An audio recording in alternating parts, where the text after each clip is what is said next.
फरमाते हैं कि मैं ना मजदूर लेने गया, बगदाद के चौक में मजदूर बैठे होते थे।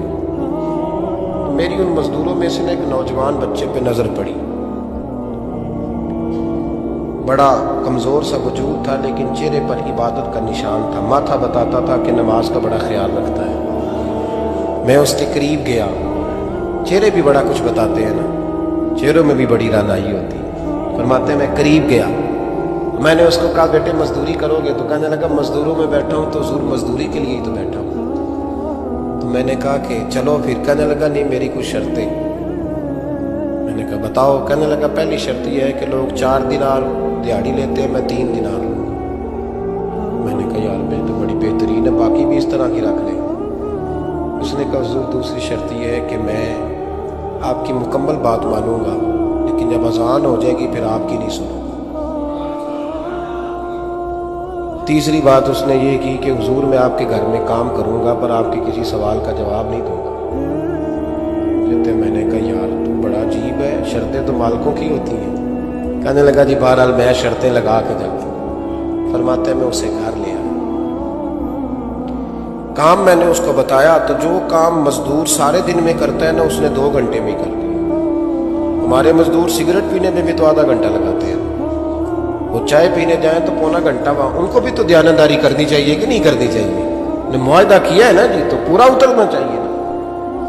कहते 2 घंटे में। अब काम जब बंदा शुरू कराता है तो काम और निकल आता है। कहते काम मैंने उसको और बता दिया, वो करने लगा। उसने मिट्टी निकाल के रखी थी बाहर रास्ते में, तो अजान हो गई जोर की। उसने वहीं कुदाल छोड़ी कहीं और चलने लगा। तो मेरा बेटा कहने लगा इसको जरा बराबर कर दो। कहने लगे चुप कर जा, तेरे बाप से बात हुई थी। जब अजान होती है तो मैं किसी और की नहीं सुनता, सिर्फ अल्लाह रसूल की सुनता हूँ। कहते मस्जिद चला गया, नमाज पढ़ के आया तो दोपहर का वक्त था। मेरी बीबी कहने लगी इसको को खाना खा ले। कहते हमने कहा खाना खा लो। तो कहने लगा मैंने रोज़ा रखा, रमज़ान भी नहीं था, नफली रोज़ा रखा। फरमाते शाम हुई, मैंने 3 दिनार दिए। तो मैंने कहा तेरा नाम क्या है? कहने लगा मैंने आपसे कहा था मैं किसी सवाल का जवाब नहीं दूंगा। वो चला गया। अगले दिन मैं फिर लेने गया उसे, काम कुछ और निकल आए। तो लोगों ने बताया वो सिर्फ हफ्ते वाले दिन आता। मैंने कहा क्यों? कहने लगे जी वो कहता है मेरा हफ्ते का खर्चा 3 दिनार है। जब 3 दिनार कमा लेता हूं तो बाकी सारा टाइम अल्लाह रसूल की जिक्र में गुजार दिया करता हूं। फरमाते हैं जी अगले हफ्ते मैं फिर लेने गया। मैंने पूरा हफ्ता इंतजार किया कि काम उसी से कराना। मैं जब गया तो मैंने कहा चलो। कहने लगा मेरी शर्तें याद है ना? और मैंने कहा याद है भाई साथ चल। फरमाते काम कराया। 2-3 हफ्ते वो आता रहा। एक हफ्ते में गया तो लोगों ने कहा हुजूर आज नहीं आया। क्यों? कहने लगे बीमार हो गए।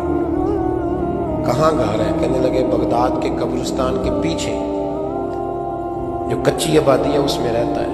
फरमाते मैं गया, दरवाजे पे दस्तक दी तो कहने लगा हुजूर आप हैं? दरवाजा खोला है, आ जाइए। फरमाते मैं अंदर गया तो मैंने कहा तुम्हें कैसे पता चला मैं आया हूँ? कहने लगा हुजूर अल्लाह वाले हो, आप नहीं आना था, वरना अमीर तो गरीबों का पता लेने कोई नहीं आते। कहते मैं करीब गया तो कहने लगा मैं आपका इंतजार कर रहा था, तेज बुखार है, तप रहा। जेब से कुछ पैसे निकाले। कहने लगा ये पैसे रख लें। एक अंगूठी निकाली। कहने लगा हुजूर आज रात को मेरा इंतकाल हो जाएगा, इन पैसों का कफन खरीद के सुबह जनाजा पढ़ के मुझे दफन कर देना, और जब दफन करो तो ये अंगूठी लेके असर के बाद हारून रशीद के पास जाना हो।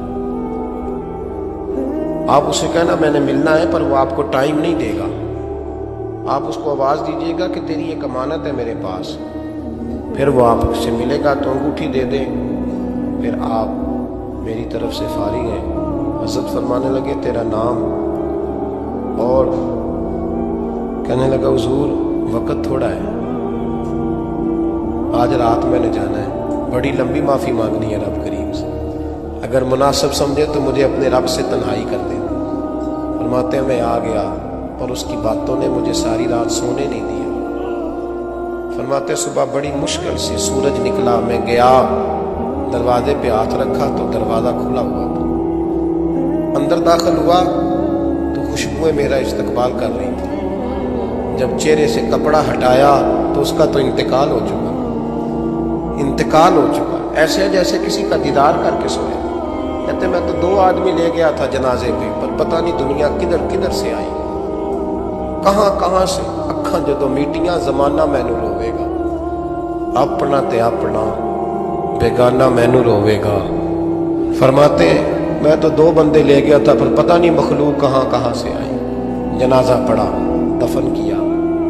हारून रशीद के पास में असर के बाद गया, मैंने बुलाना चाहा पर बादशाह था, मेरी तरफ देखा ही नहीं।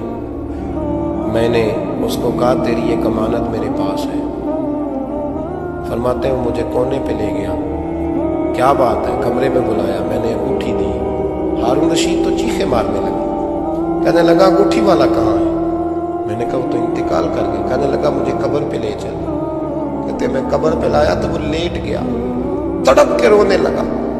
मैंने कहा मेरा कलेजा फट जाएगा, ना उसने कुछ बताया ना तूने बताया, ये कौन था? हारून रशीद कहने लगा ये मेरा बेटा था। मैंने कहा तेरा बेटा और मजदूर?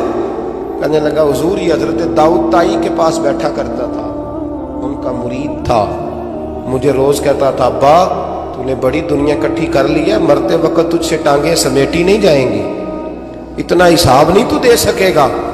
मैं इसको समझा देता, इसकी अम्मा समझा देती। ये रोज हमें कहता छोड़ दो, आ जाओ अल्लाह रसूल की बारगाह में झुक जाएं। हम सब। एक दिन ये चला गया, कहने लगा फिर तुम्हारा रास्ता और है और मेरा रास्ता और है। ये सोने की अंगूठी गलती से इसके पास रह गई, गलती से हीरे की अंगूठी चली गई। कहने लगा देखो मेरे बेटे ने आज वो भी वापस कर दी है। फिर तड़प के कहने लगा हारून रशीद था तो ये मेरा बेटा, पर मेरा मुर्शद निकला, मेरा पीर निकला। भाई जिंदगी तो बड़ी थोड़ी है ना।